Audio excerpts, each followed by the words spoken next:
ലൈവിൽ നെവിനും അനുമോളും തമ്മിൽ മുട്ടനടിയാണ് നടന്നത്.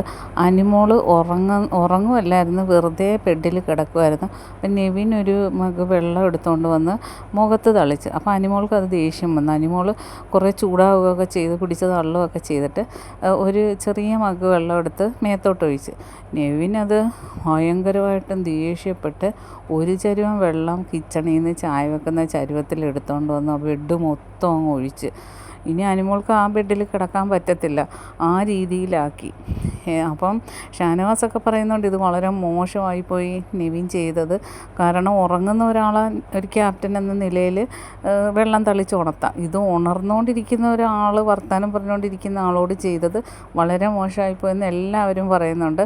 കാരണം അനുമോളുടെ പുറകെ നടന്ന് ഇങ്ങനെ ശല്യം ചെയ്യുക, ഫുൾ ടൈം അനുമോളെ ഡിസ്റ്റർബ് ചെയ്യണം. അനുമോൾ ഒതുങ്ങി മാറിയാലും നെവിൻ ഇങ്ങനെ ചെന്ന് ശല്യം ചെയ്യുക, ബെഡിൽ കിടന്നാൽ കൂടെ കിടന്ന് ശല്യം ചെയ്യുക. വളരെ മോശമായ ഒരു പ്രവൃത്തിയാണ് ഇപ്പം നെവിൻ്റെ കയ്യിൽ നിന്നുണ്ടാകുന്നത്, വളരെ നെഗറ്റീവായത്. കാരണം ഇങ്ങനെ ഒരു സീസണിലും ഒരാളെ ഡിസ്റ്റർബ് ചെയ്യുന്ന ആരും ഇങ്ങനെ ഉണ്ടായിട്ടില്ല. ഒരുമാതിരി കുഞ്ഞു കളിയോ എന്തൊക്കെയോ പോലാണ്. രാവിലെ ഷാനവാസുമായിട്ടും ഭയങ്കരമായിട്ട് ഉടക്കിയിട്ട് ഷാനവാസ് എടുത്ത് അലക്കുന്ന കണ്ട്. ഇപ്പോഴും അനുമോൾ ശരിക്ക് കൊടുത്തിട്ടുണ്ട്, പക്ഷേ വളരെ ഓവറാവുന്നുണ്ട്. ഇത്രയും ദിവസം നിന്നപ്പം പ്രേക്ഷക സപ്പോർട്ട് ഒരുപാടുണ്ടെന്നുള്ള ഒരു അഹങ്കാരത്തിലാണ് നെവിൻ ഈ കളിക്കുന്നത്. പക്ഷെ അത് നെഗറ്റീവായി വരുമെന്നുള്ളത് ഈ ആഴ്ച തന്നെ നെവിന് മനസ്സിലാവുന്നില്ല. അങ്ങനെ ലൈവിൽ വലിയൊരടിയാണ് നടന്നത്.